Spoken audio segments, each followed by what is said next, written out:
హంతకులతో live డిబేట్లు పెడతారు. పోలీసులు, లాయర్లు వాళ్ళకి ఒత్తాసు పలుకుతారు.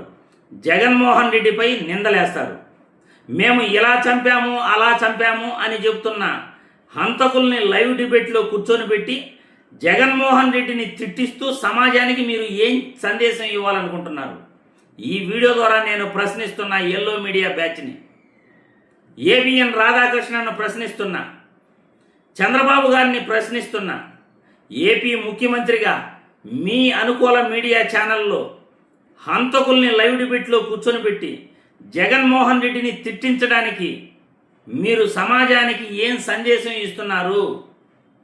జగన్మోహన్ రెడ్డిని తిడుతూ మీరు సమాజానికి ఏం సందేశం ఇస్తున్నారు అని ప్రశ్నిస్తున్నా.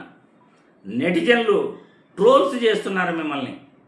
మీరు పెట్టే హంతకులతో పెట్టే లైవ్ డిబేట్లను నెటిజన్లు ట్రోల్స్ చేస్తున్నారు. ఒక్కసారి వీడియో చూసిన తర్వాత మళ్ళీ మనం దీనిపై చర్చించుకుందాం. నా కుటుంబీకులు, నా వర్గీయులు ఆ క్రమంలో అనుకోకుండా ఆకస్మికంగా జరిగిందే రాయరెడ్డి మధ్యలో. నేను 19వ ముద్దాయి దాంట్లో మేమే దాంట్లోకి పోవాలా, తీసుకొని గుడ్డలు తీసుకొని రావాలా, ఇవన్నీ కూడా మేము ఇంట్లో కూర్చొని ప్లాన్ చేసుకోవడం జరిగింది సార్. కొడుతూనే వెనకాల పడిపోయినాడు. పడిపోతానే పోయి ఛాతీ మీద కూర్చొని ఆయన మామూలుగా స్టంట్ వేసాను సార్. స్టంట్ వేసినారు, గుండెకి ఆపరేషన్. దాదాపుగా ఒక 6-7 పిడిగుద్దులు గుద్దడంతో ఆయన చాలా ఇదే అయినాడు సార్. కొద్దిసేపు తీసుకొని తలకాయ మీద వేయడం జరిగింది. అక్కడ నుంచి ర్యాష్ గా పోవడం ఇది అంతా జరిగింది సార్. అది తానే వివేకంచిన్నానని హత్య చేశానంటూ సాక్షాత్తు టీవీలో లైవ్ టీవీ షోలో చెలరేగిపోయి విచ్చలవిడిగా మాట్లాడిన ఈ దస్తగిరి అనే వ్యక్తి, చంపిన వ్యక్తి, ఈ దస్తగిరి అనే వ్యక్తి ఇవాళ స్వేచ్ఛగా పోలీసుల ఒత్తాసుతో దర్జాగా కారులో తిరుగుతా ఉన్నాడు. జైల్లో ఉండాల్సిన వ్యక్తి దర్జాగా కారులో తిరుగుతా ఉన్నాడు ఈరోజు. అంతేకాదు, పైగా చంద్రబాబు లాయర్ సిద్ధార్థ లూత్రా, దస్తగిరి లాయర్ కూడా సిద్ధార్థ లూత్రా. జగన్ మంచోడు కాబట్టి మా తాతను రాజారెడ్డి గారిని చంపిన వాళ్ళు ఈ రోజుకి కూడా ప్రశాంతంగా బతుకుతా ఉన్నారు. జగన్ చెడ్డోడు అయినంటే వాళ్ళంతా బతుకుండే వాళ్ళ. మా తాతగారిని దారుణంగా నరికి చంపిన వాళ్ళంతా ఏదో ప్రశాంతంగా ఇప్పటికీ ఉన్నారు. జగన్ నైజం ఎలాంటిది, జగన్ మనస్తత్వం ఎలాంటిది అని నిదర్శనం అది. వారికి ఎప్పటికీ ఏమీ కాదు. ఎందుకనంటే మాకు నేర్పించింది రాజకీయాలు ఎలా చేయాలని మాకు నాన్న నేర్పించింది. హత్యలు చేయమని కాదు, చంద్రబాబు నాయుడు గారి మాదిరి ప్రజలకు మంచి చేసి మంచి పేరు తెచ్చుకుని రాజకీయాలు చేయాలని. అది చంద్రబాబుకు మాకు ఉన్న డిఫరెన్స్.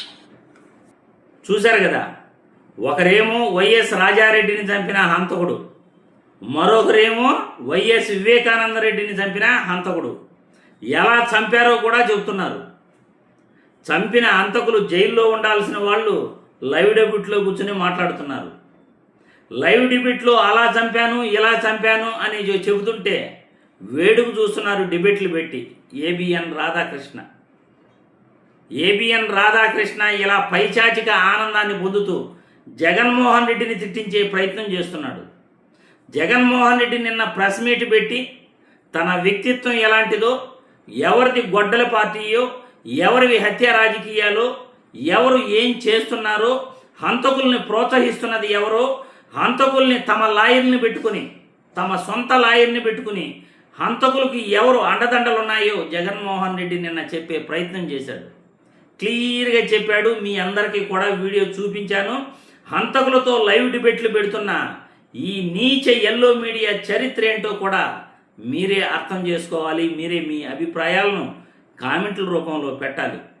చంద్రబాబు అనుకూల మీడియా, ఏపీ ముఖ్యమంత్రి చంద్రబాబు నాయుడు గారు తన అనుకూల మీడియాలో జగన్మోహన్ రెడ్డిని హంతకులను కూర్చొని పెట్టి లైవ్ డిబేట్లో జగన్మోహన్ రెడ్డిని తిట్టిస్తూ జనాలకు ఏం సందేశం ఇవ్వాలనుకుంటున్నారు, సమాజానికి ఏం సందేశం ఇవ్వాలనుకుంటున్నారో ఏపీ ముఖ్యమంత్రి చంద్రబాబు నాయుడు గారు ప్రజలకు వివరణ ఇవ్వాలి.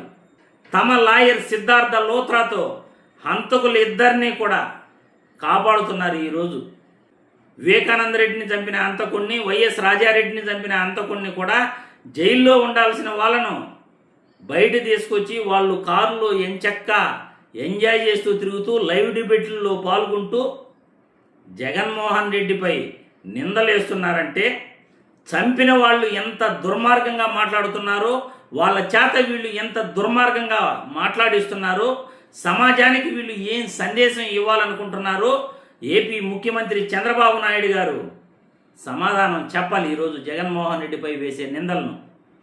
ఆ ఎల్లో మీడియా ఏబిఎన్ ఛానల్ అధినేత రాధాకృష్ణ సమాజానికి ఈయన ఏం సందేశం ఇస్తున్నాడో హంతకులతో లైవ్ డిబేట్లు పెట్టి ప్రజలకు సంజాయిషి ఇవ్వాలి ఈరోజు.